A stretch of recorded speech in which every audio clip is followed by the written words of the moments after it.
Hello, everybody. I'm John O'Loughlin. Welcome to McDuff Lives, and welcome to the show that I call McDuff and Morić.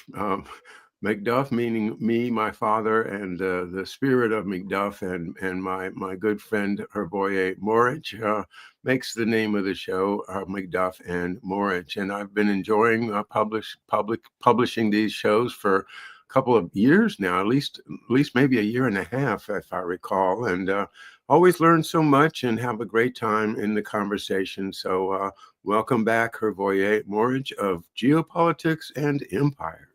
You can use the short form, M&M. Merry World War III, Happy World War III. Yes.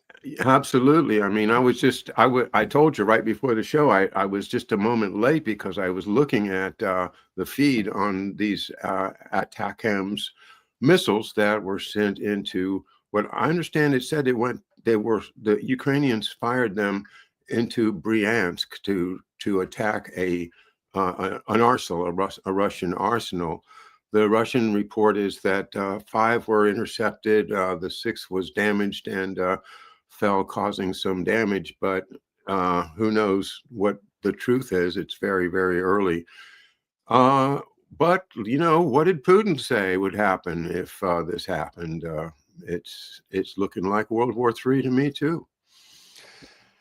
Yes, we were also mentioning how Moscow often responds with empty rhetoric of quote red lines and quote devastating response, and nothing really has happened. But that doesn't mean that it won't.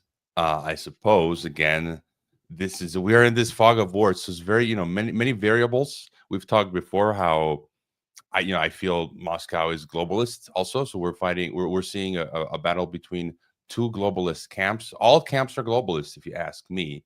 The question is, they're fighting for the seat at the table.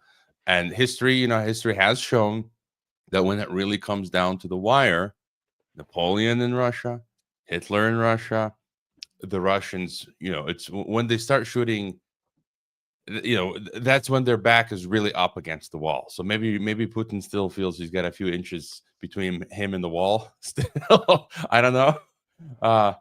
But and that's also part of the plan. My thesis is that they need a great war, or the perception of a war, which it's hard to fake a war after a certain extent.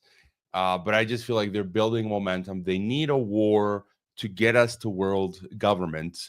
And I sent out this morning my paid subscribers analysis, and I mean, you look at the trend, the momentum that's building, and I cannot come to any other conclusion except that they're going to take us to war.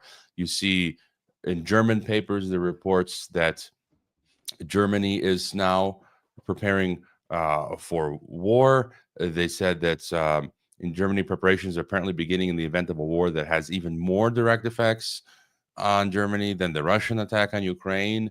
You've got, is it Sweden and Finland showering their populations with war prep pamphlets?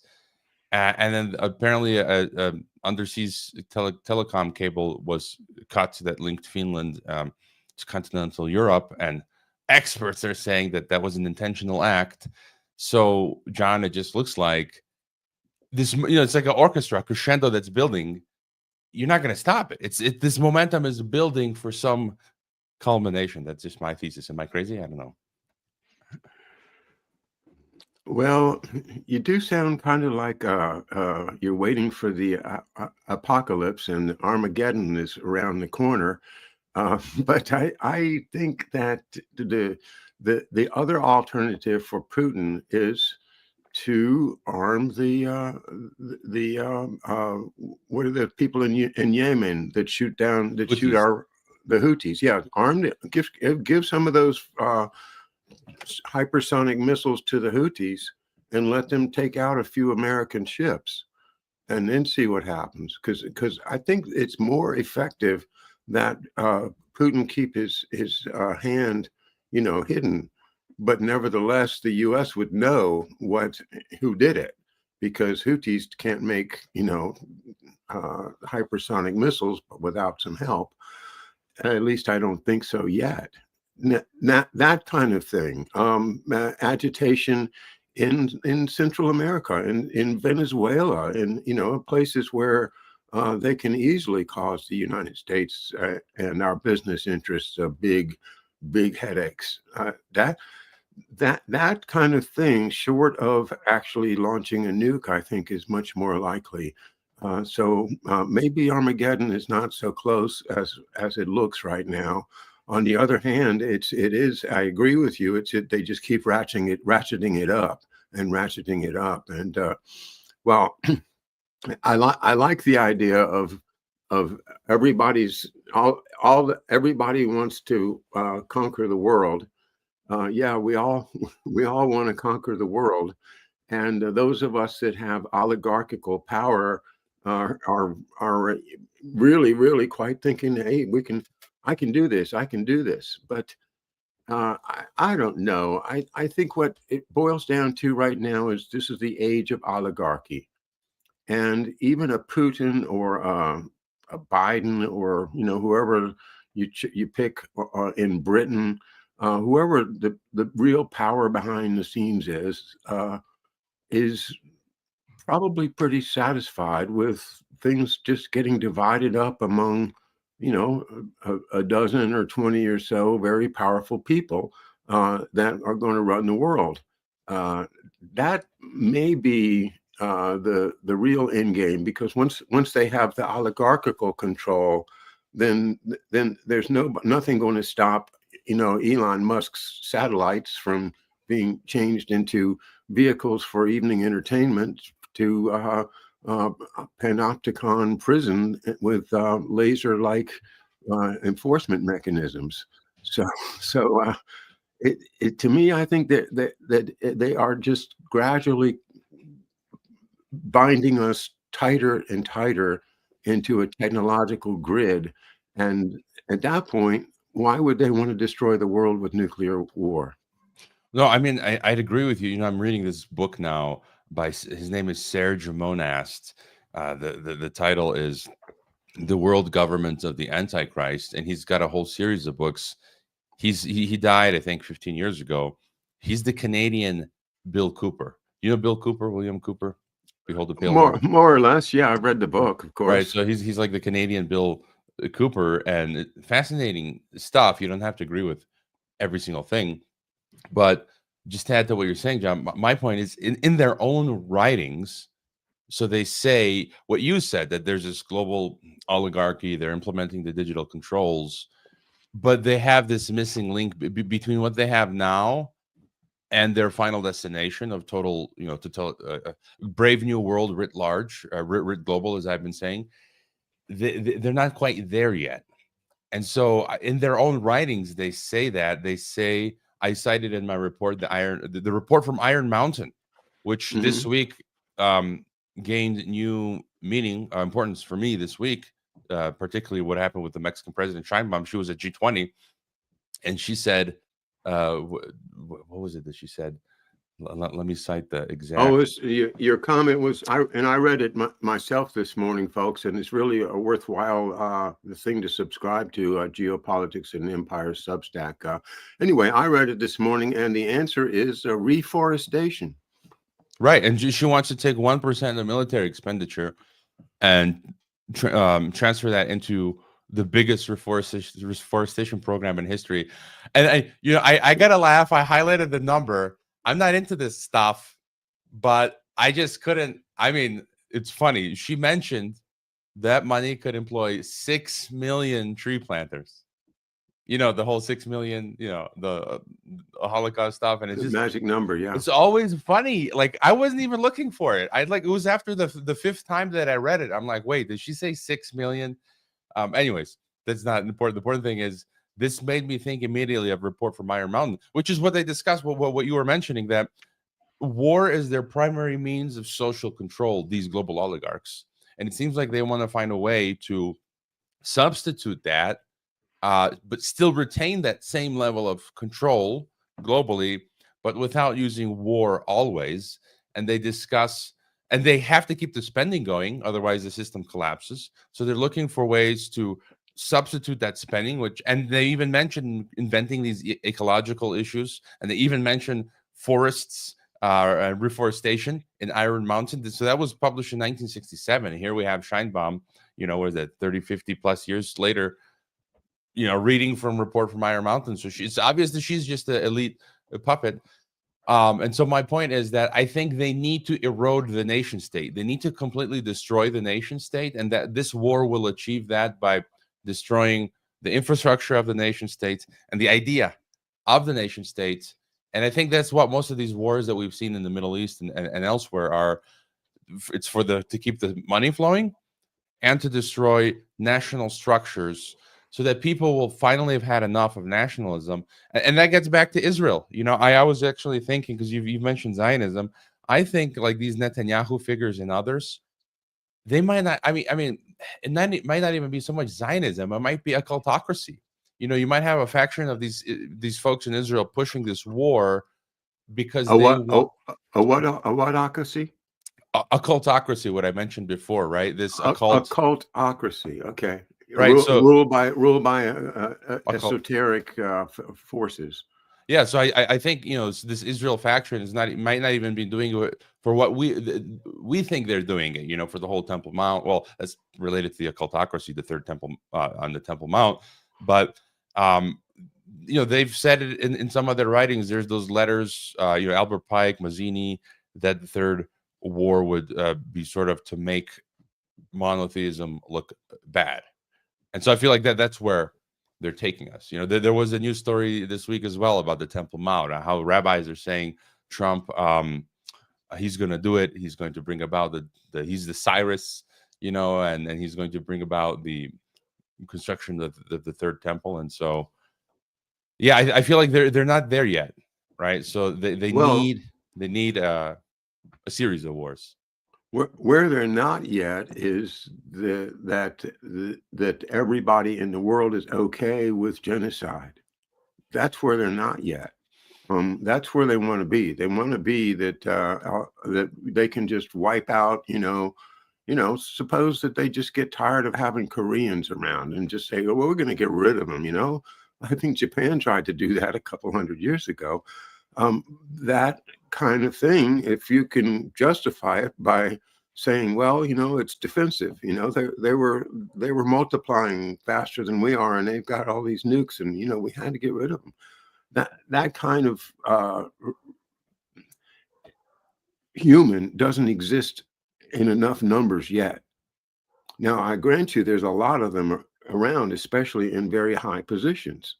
People that I think have been groomed through, Stanford and places that really just set about to groom children to affect their purposes when they got older. And think of people like Peter Thiel and Elon Musk and Zuckerberg and Gates and whoever else you want to, and picture that these guys, that they didn't have normal childhoods,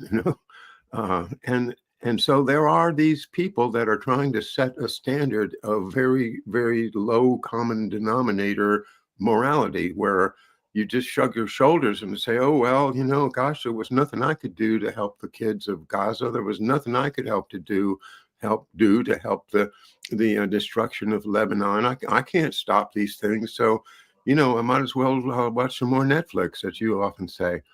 That kind of anti-citizen mentality is what they're nursing, but they are not there yet. And I think a lot of that is reflected in President Trump's victory, despite the fact that he's a Zionist, because I think that he does represent the people of this country respecting the reality of World War III. These are the folks whose grandparents and great grandparents were in actual world wars. And not that the liberals' parents weren't, but I think the lesson taken by those who are military families, families that understand the loss of a father or an uncle or a grandpa, those families have that human essence that the controllers, the powers that should not be, haven't managed to wipe out quite yet.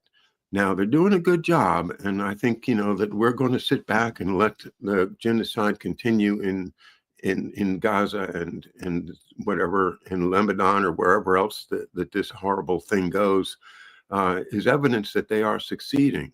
But I still think that humanity is too basically good for them to ultimately win. Yeah, I'd agree with you. I mean, in Iron Mountain and all of their other white papers reports, they discuss eugenics. I was rereading part of Iron Mountain recently. I need to get the hardcover just in case they delete it from the internet. And it's fun. I mean, it's ridiculous. When it came out, they said it was a hoax. And like, there's no way this can be a hoax. This was a real meeting by elites at Iron Mountain. This is like, who would spend so much time and it's come true. It's come true. So they use the same tactic, whether it's Protocols of Elders of Zion, whoever wrote it, it's true. It's happening, same thing with Iron Mountain. Anything that they call hoax is not a hoax, but they talk about eugenics. And again, the sci-fi dystopias like Brave New World, that was a world where eugenics was normalized, and the populace, as you say, went along with it. And you've seen them over the past decades push, abortion as a form of eugenics. The people with Trump derangement syndrome, they could care less about, the attitude that they have, that they'd be happy for Trumpers to be dead, right? This othering, or the vax with the unvaccinated. And so, and even this liberal elite class that you sort of referred to, it's in other countries, like here in Mexico, where I used to work. A lot of the people going to where I used to teach at the university, it's a liberal globalist ideology, and a lot of people that go through that machine come out with this eugenics light vision. Even here in Mexico, where they'd be okay with. Okay, Trumpers, yeah, let them die. Who cares? Unvaccinated, yeah, just let them die. That sort of attitude. But I'd agree with you that it hasn't gotten there yet. But you're seeing Canada, the expansion of the MAID program, which is now beginning to open up in Scotland, in the UK. What's that now?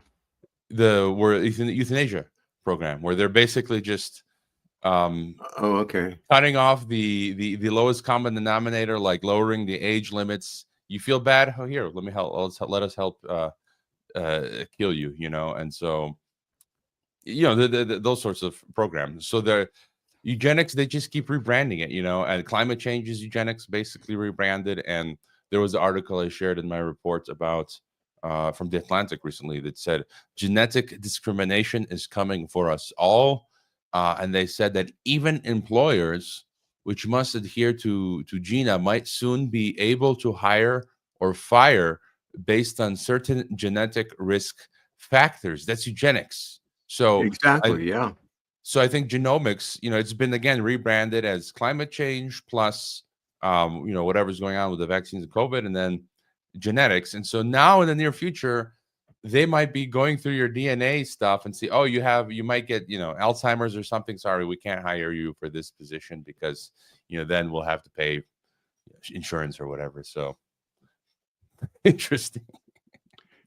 Yeah, and it's all nonsense, and it's so highly financed. It's just incredible.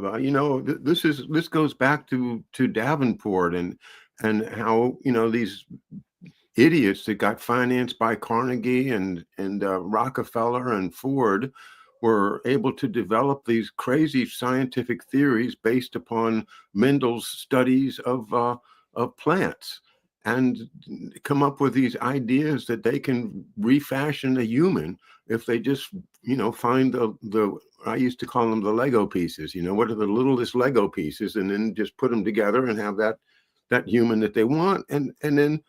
But then to turn it around on us and say, "Oh, you have bad genes," actually they tried to do that to me when I went for my last year when I got the cancer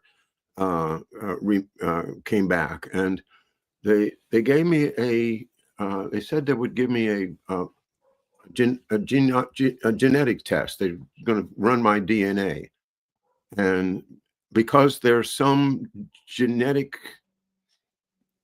quality, a defect, I guess, that if I have it, then there's a certain drug that addresses that problem. And so, okay, so that they're presuming that a certain sequence in my DNA is some kind of a defect that's going to cause me to have cancer. And if that turns out to be the case, then they've got the solution because they've already been working on this and they've got the right drug, and it's going to be, that's what they're going to prescribe to me, and that's where my savings will go. So they did the test, and it came back that no, I didn't have that particular abnormality. And so, but what I did learn was that I did have an attenuated p53 gene, which is, a lot of people know, that's the one that supposedly regulates tumor growth. So that told me I got a serious problem. But the interesting thing is, though, that they're doing that already. What you just said is they're finding little sequences in your DNA, and they're looking at those as like markers of some quality, and you could say, oh, this person, this goes all the way back to 2 generations of imbeciles are enough from the Supreme Court in 1900 something, when they allowed Virginia to sterilize people, and boy, did Virginia sterilize people. Edwin Black's great book, War Against the Weak, documents what they did in Virginia, and the story is just horrible. The way they would go through the mountains, and pick up people because and just sterilize them because they were deemed to be, sub normal in their intellect. Not that they were stupid, but they just didn't learn city ways, and they weren't able to pass the simple tests that they were given. So they were surreptitiously led into a room where they would get sterilized. And that kind of thing is really helpful if you want to dig in the mountains and get the minerals out from underneath of those stupid Appalachian people's land. But that would be a conspiracy theory. I guess I better not go there. It makes me so angry, though, because I love the Appalachian culture, and this recent Hurricane Helene that has done far more damage than they've told us about yet, and killed people and animals and everything. And it's just, I feel that there's an assault on Appalachian people. I feel that this is just, let's get rid of these people. They're sitting on these mountains, and mountains is where the money is. So let's just get rid of them. Besides, they're all just a bunch of dumb white people. I got triggered by the whole. I mean, someone in the comments writes, "quote I had friends who planned to not have kids because they took a genetic test that said their offspring would be very high risk for certain diseases." End quote. Mm-hmm. That is so horrible. The joy of having children, and it's wrong, this ideology. How many people that I've met and their kids who would have been thrown into the marked for death by this eugenics ideology, and they're fine. Even people with Down syndrome. See, again, this is for me where that Christian biblical Jesus virtue shines through, where the Bible teaches, Jesus teaches that every life is sacred. It doesn't matter if you're rich or poor or healthy or not healthy. Every life is valuable, including people with Down syndrome. I've known Christians from across different cultures. I'm going back into Chicago 20 plus years. One of my first girlfriends, she was Iraqi from Baghdad, and she lived with her uncle or extended family in Chicago who was Christian. He was Iraqi, also from Iraq, and he had him and his wife had a son, 30 plus years, with Down syndrome. It's very difficult. It's very difficult having a child. It can be with Down syndrome, but according to the eugenics ideology, that they should be exterminated. But no, they're like, Scott Shara. I think, have you Scott Shara? I don't know if you've interviewed him. He No. had his child had Down syndrome, and the medical countermeasure ended her life recently. I've had him on my TNT show. I know people here in Mexico with children with Down syndrome, and they take care of them. And again, it's like it's wrong. That eugenics ideology is just on its face wrong. And then I imagine how many people who were just fine were sterilized or just exterminated because of it. It's wild. It's not just wild, it's money. It's big money. I mean, I think was it Eric Weinstein's essay that was going around about a month ago about the replacement theory? About Yeah, I I think read that. you I read read that, the and article Johnny Vedmore, I think, yeah, yeah, wrote. Johnny Vedmore's work, and revealing, that Weinstein had written this plan whereby they were going to do this immigration everywhere to bring in lower wage workers, and then gradually get rid of the ones that are, the the legacy employees that are getting near retirement. And I see that makes a whole lot of sense to me when what's going on around me and around in America, that the citizens themselves are being disempowered and being replaced by bureaucrats that are going to do whatever they're told, and that is gutting America from the bottom up. That really troubles me. I wanted to go back to forests for a moment, because when I read that in your Substack this morning, I thought, wait, what's wrong with that? 1% of all the military budgets in the world go to replanting the forest, because I don't believe in what they call global warming, but I do believe that there is a lot of loss uh, of forest when it's cut down for various purposes. Of course, Brazil is this horrible example of just cutting down the rainforest. But the more that we do cut down trees, the hotter the earth probably does get. It just makes sense to me. And so I like the idea of replanting, huge swaths of Central and South America, the United States itself, and all over the world with trees. And if we did that, clean up the carbon dioxide problem, if it's a problem, and keep everybody in the shade, nice and cool all the time. I I love the idea of replanting the forests of the world, and I now you're connecting it to the Iron Mountain report. Makes sense, and if you read the text of it, folks, you'll see that she's almost lifted the idea right out of the paper. So it's not a far-fetched connection, but nevertheless, it's a very appealing idea to me. And we're not doing this planet any favors by cutting down all the trees and turning it all into pasture land, or turning it into solar farms or wind farms or all of this other technological nonsense. While the China is still pumping smut into the air, as much as we ever did, and the nuclear industry is proceeding apace without us really recognizing how fast that's growing. Uh, that's what I think. I think that we really should have a big focus on replacing war with care for the planet. For me, there's 2 points there, and I had that same thought when I was writing that. Number one, I question. Again, it is propaganda, the climate change propaganda that we are doing damage. Don't get me wrong, right? In many senses, polluting the waters, as you say, the air. I question though the extent of that. When they talk about where we've cut down all the trees, I question how much. Because I've read that there are industries that they grow trees as a business, right? Yeah. For paper and all other stuff. Oh, So sure.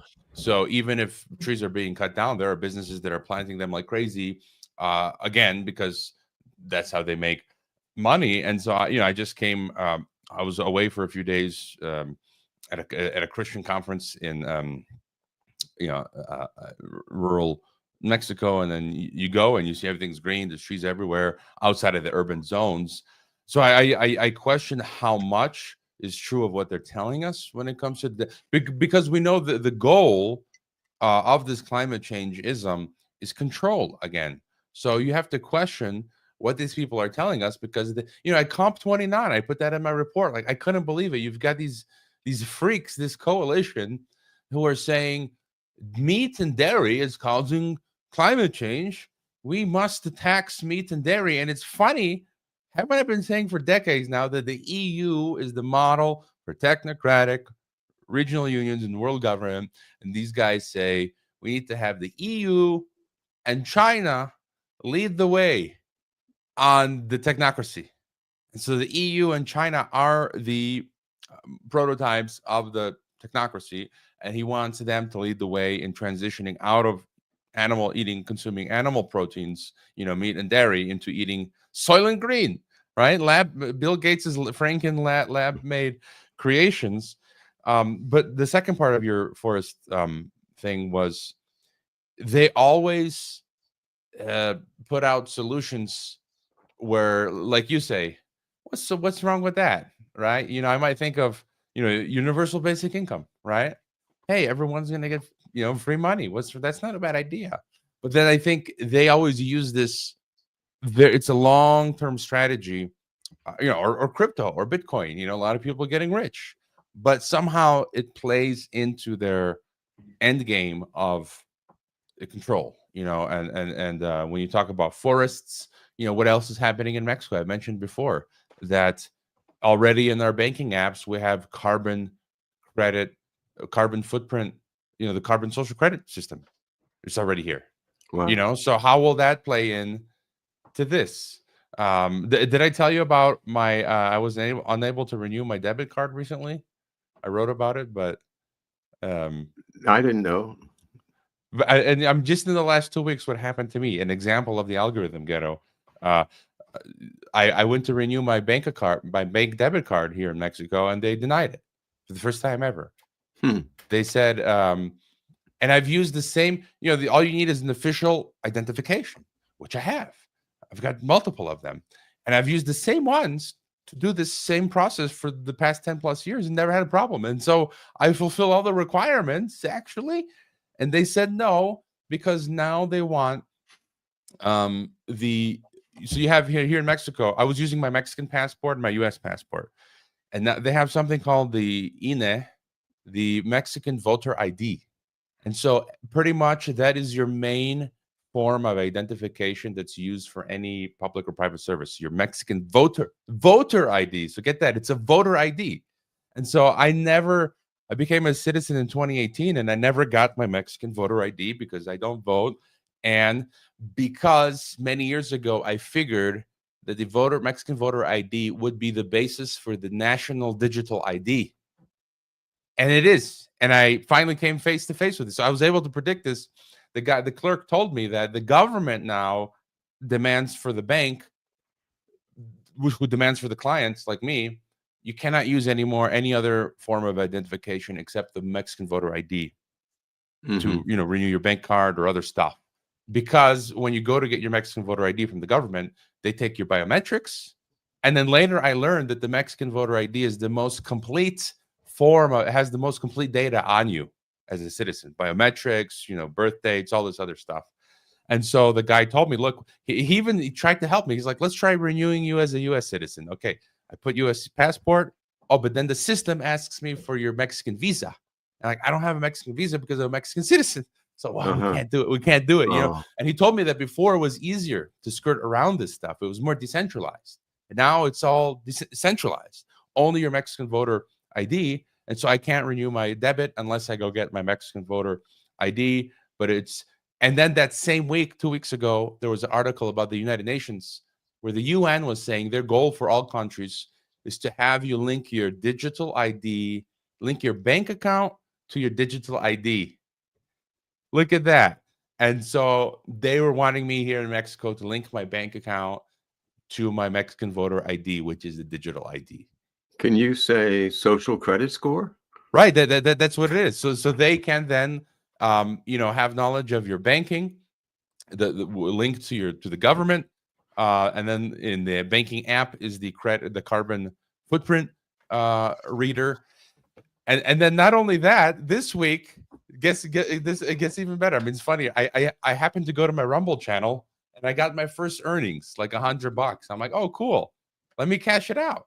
The only Wow. way I can cash it out is through PayPal, but in 2022, the Department of Homeland Security banned me from PayPal. So Mm-mm. now I can't renew my bank card. I can't cash out my Rumble earnings. I had one of my affiliates or sponsors message me the other day, I say, hey, I owe you some money. What's your PayPal? And I'm like, I'm banned from PayPal. So it's like I'm already experiencing the algorithm ghetto. I can't get my money. It's crazy. You just need to ask Elon Musk. He can straighten this out for you. I was using his Starlink See, over the weekend. That's the crazy yeah, part. Elon, come on now, Elon. I know you listen to me every day, and you got to help out Hervoya here. This is what we need is some insider assistance from the real powers that be. But I'm not going to let you go with your comments about Of course. dairy and meat, because I have the alternative, which is not monster food from Bill Gates or any of that garbage. The alternative is what I've been doing for the past year, and that is called a whole food plant-based diet. And there's nothing better for me in terms of my health, especially when I have cancer, than to follow a real whole food plant-based regimen, which I've been strictly on for over a year now, and I've never felt better. So no, if I am all for the family farm. I'm all for the beautiful American history of having that family farm with a cow or two and some pigs and chickens and all that stuff. I love it. But the farms that we have now are absolutely out of control. They're so huge, and especially in places like South America, they're destroying the whole habitat. When they cut down all the trees, they're destroying the rivers.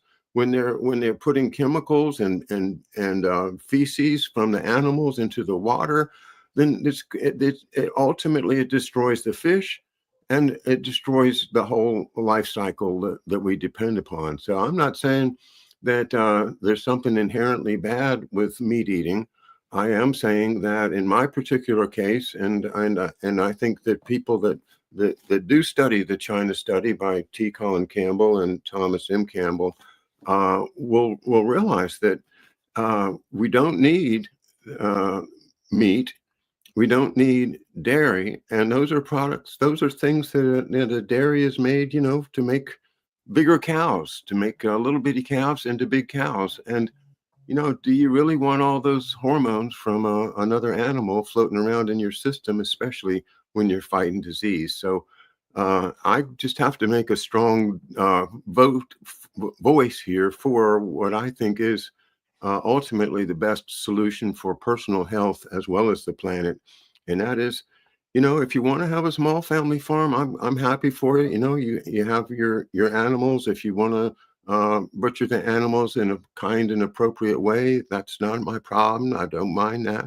I'm not a tree hugger in the sense of a radical, but I do think that science is pointing us in the direction of plant-based diets, and so I couldn't let that go because of my own personal experience and the devotion I have to T. Colin Campbell's method. So I have to there, push. that's my $10 worth. I have to push back a little. So I'm not saying that, if it's working for you, that's great. Do the whole plant. I think that's also good. I think people are, different. Every one of us is different. They have different. Our body has different needs and different points in our life. But I lived in Mongolia, and there are entire societies that live principally on meat and dairy, and they've been living that way for thousands of years, like Mongolia, where they live in a cold climate where they can't cultivate plants. And so when I was in the Gobi, they primarily, their diet was meat, camel meat, horse meat, mutton, beef, and dairy. They made a whole bunch of cheeses, fermented, camel milk. I enjoy camel milk, all this sort of, which is very good for you. You can then Weston Price. I'm guessing you've heard of Weston Price. Who talks about the value of, No, I don't. no, Weston Price. If you check out, he went to different societies. I think also places like Switzerland or the hinterlands of Switzerland and whatnot. And he noticed how these societies who ate a lot of meat and dairy, but it was clean meat and dairy, right? Not what you're talking about, just clean stuff. And these people didn't have any dental problems whatsoever because they ate clean, healthy food. And so I think it can be, it's still good for us. But again, too much meat or dairy, also not too much of anything. But I think there's a big value. And of course, I mean, we have to separate this stuff, what you're talking about. You're talking about these big agra, right? Who these insane, massive farms who keep their animals in poor conditions, inject them with hormones and feed them with GMO stuff. And I'm like, I don't think anyone is for that. But I also wouldn't want to do away with meats and dairy. And I have read, there has been criticism. I've been aware of the China study for like 2 decades now. I haven't read it. I think I've got like the PDF, but I've read also. You got to read it. I mean, if you want to take it on, you've got to take it on, by reading the whole thing. But there has also from the health, from the alternative health sphere, there have also been criticisms. Oh yeah. I'm not going to say there's not criticisms of it. Of course there are. But I just reiterate that if you read this book, then what I'm saying makes sense. If you don't read it, then okay. I mean, we can say to each his own and leave it there. Chacun a son goût. But that that's the problem is where's the Surgeon General? Where's the government in terms of providing with accurate dietary information for people to rely on? This reminds me of something that I wrote in my analysis, which irked me. The Robert F. When you said, "Where's the government?" Right? Well, here we go. Robert F. Kennedy Jr., right? Who we've talked about in the past. We like a lot of his stuff. He came out and said he would declare and when I heard this, I said, I don't care who it is, if it's Ron Paul declaring it or RFK Jr., this is not good. Then the report said Kennedy would declare a COVID-style public health emergency on his first day in office ahead of his appointment as Trump's health secretary. He said, on day one, we're going to declare an emergency like we did in COVID, and it's going to be a chronic disease emergency. And then there's this photo of him on Trump's plane with Musk and Donald Trump Jr. all eating McDonald's and drinking Coca-Cola. I'm like, okay, guys, what? Seriously? But the fact, this normalization of declaring martial law for whatever reason, COVID, chronic health disease, tomorrow it's climate public emergency, there's a war, it's martial law because of World War III. This is not normal. And Kennedy should be the first to, rescind any idea of state of permanent exception. So I don't know what's going on there, but I don't even, the road to hell is paved with good intentions, they say, right? So. I don't think that we can ascribe any good intentions to Bobby Kennedy and Elon and Donald eating at McDonald's. I think it's sinister. It's not good. And it's like, I've told you about the book, The Sleeper Agent by A.W. Finnegan, and how important I think it is to get the background before all of the current complaints about chronic diseases, which people are now starting to associate with the jabs and with the pandemic, et cetera, without being too specific. Thank you, YouTube. That they're associating long COVID and other diseases with the pandemic, But to go back to history, with Eric Traub and the Nazi programs and the Russian programs with MP Chumakov and all of this stuff, uh, you realize that there's an underlying problem that we've been subjected to, and our past generations have been subjected to, and in many cases these viruses or whatever they put into us back then, into our grandparents, can pass through to our children. This chronic disease thing is not going to be solved by a bunch of publicity or band-aids or trying to come up with new um, ways of reducing the inflammation or reducing a person's headaches or suffering and things. We're going to have to get back behind the biological warfare that has gone on in the world for over 100 years, as reported in that book. And I don't think that Bobby Kennedy is going to do it. I don't think anybody is going to really dig into our chronic and cancer. Oh my God, the cancer problem. And I mean, like SV40, some people are starting to talk about SV40. I've noticed that some people have mentioned SV40 to Bobby Kennedy Jr., but will they take that on even? And that of course is where I think probably my cancer came from. But with the polio jabs that were so recklessly given to like 90 million kids, I don't think Bobby Kennedy's going to dig hard. I think he's just going to make a lot of noise, and I don't have any faith in him. I'm sorry. No, I'd agree. I think I've been thinking about this as well, and it's an unpopular opinion. And Alex Jones is a great example. He sounds just like Fox News right now. I mean, I'm trying to be objective here, but if you listen to him now, he's gone full Trump hard, and he sounds exactly like he said the other day. We're winning. We're defeating the globalists. World Economic Forum is falling apart. It's all falling apart. And I'm thinking, this guy's like a Pied Piper. Totally.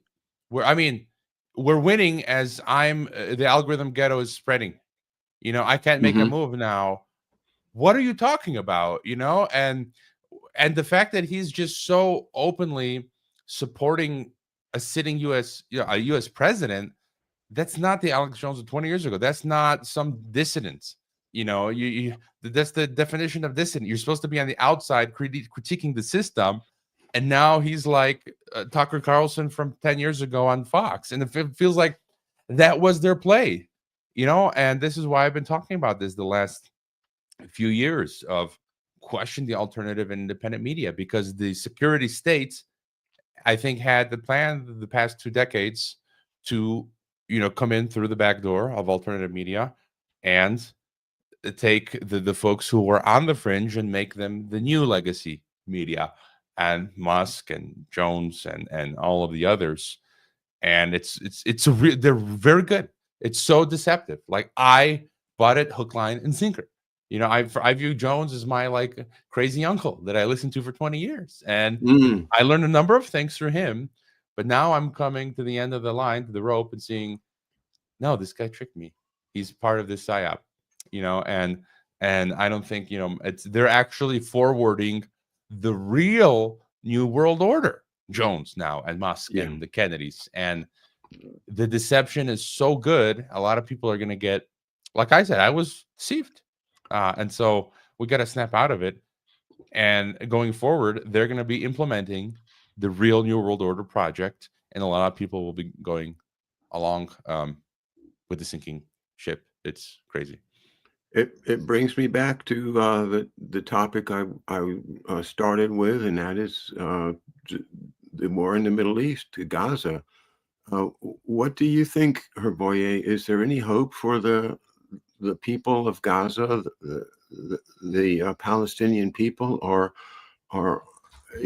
will America rise up and raise its hand and tell Netanyahu to stop, or are all of these thousands and thousands and thousands of people just doomed? I would say the only hope is in Jesus. The same, whether it's for the Palestinians or those, the folks here in Mexico who are getting renditioned and kidnapped and chopped to bits. There was a week ago, I think a dozen teenagers found dead and chopped up, here in Mexico. Mm-hmm. And so I just don't, for Palestine, for the Palestinians, again, going back to what I'm saying earlier, the momentum has been built in my latest paid Substack analysis. Smotrich and these people, the stuff that I included, I'm trying to bring it up where, one Jerusalem Post article said southern Lebanon is actually northern Israel. They're talking about the Temple Mount. Smotrich is basically, he says he announced instructions to his department to prepare for the annexation of West Bank. And then the rest of the Middle Eastern states, Saudi Arabia, they don't care. No one cares about the Palestinians. I've interviewed Francis Boyle, who's worked with them. And he said the rest of the Arab world has lifted their hands of them. They don't care. One of my professors was head of the PLO in France. I don't know when, in the 60s, 70s. Yasser Arafat's brother-in-law, I think he married Arafat's sister. And this guy, it just, the way he seems is now, he seems like he doesn't really care for the Palestinian cause. And it seems like no one in the Arab world, like there's no one on their side. It's all about the money and the globalist oligarchy. And again, I think the Saudis are on board with globalism. I mean, they're deploying NEOM, the line. It's like the ultimate Hunger Games Maze Runner project. Do you think the globalist Mohammed bin Salman cares about Palestinians when he's full on Agenda 2030? And so yeah, it just doesn't. It seems like they're going to go ahead with this. America and Israel, the globalists, the occultocracy, they're going to go ahead with whatever it is their project is for Israel and Palestine, and create this greater Israel, which maybe they intentionally want to spark a third world war conflict. They've got plans like the Ben Gurion Canal, right? And maybe to remake Palestine and Israel as this smart city. That would make sense if they're doing the line in Saudi Arabia.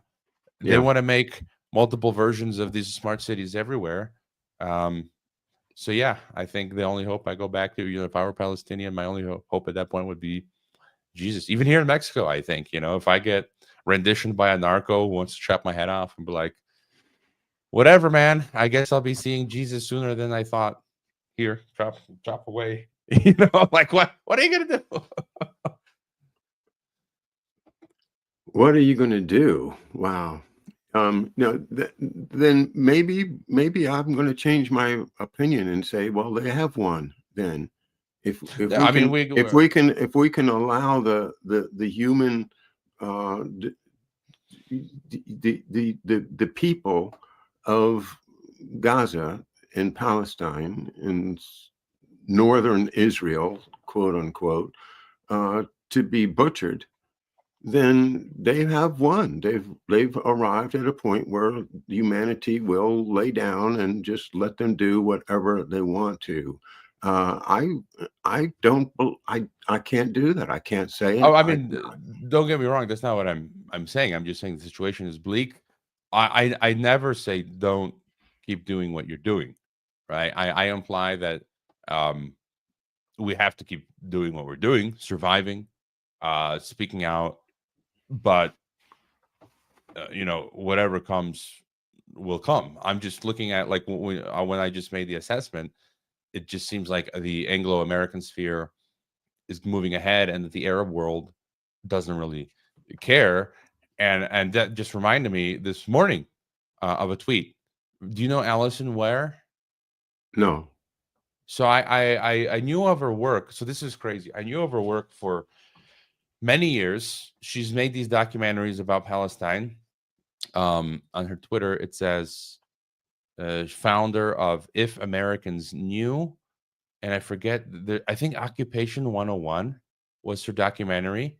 And I mean, this is a crazy story. So here in Mexico, when I was teaching history and politics, we had to teach about Israel-Palestine. And I would show both sides of the story. I'd show pro-Israeli, pro-Palestinian with good documentaries and clips. And there are a number of Jewish Mexicans here in Mexico. And I had like the son of I think he was like he might have been an honorary consul or something like that, kind of prominent in society. And he was Jewish Mexican. And I showed Allison Ware's a portion of her documentary, Occupation 101. And this kid cried in the class and ran to the principal. And they were attacking me. His parent came because I showed Allison Ware's Occupation 101, showing the other side of the suffering of the Palestinians. I'm trying to be fair. In the end, nothing resulted. There was another Jewish family who were Messianic Jews, and the son told them I was talking about Bilderberg and all this stuff, which they believe in all of that, and they invited me to their home. So there's the two versions of the story. But Allison Weir, she tweets this morning. FBI agents, this is yesterday, FBI agents suddenly showed up at my home recently.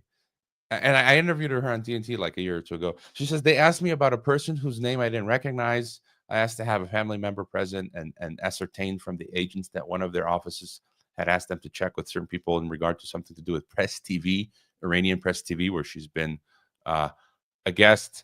And so, again, you're seeing all these people now in the UK. Alison Pearson, I think her name is. She was recently visited at 9 a.m. for a social media post related to Israel-Palestine.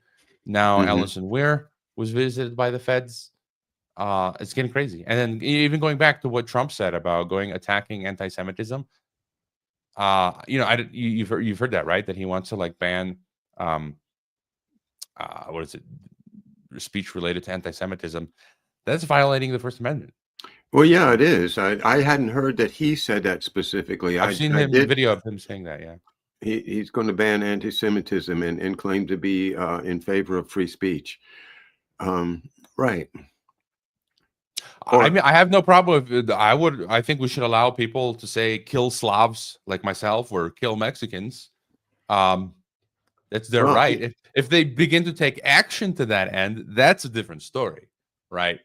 But free speech is free speech. Free speech is free speech, and it always will be here at McDuff Lives as long as I can keep it free. That's why I moved to Rumble.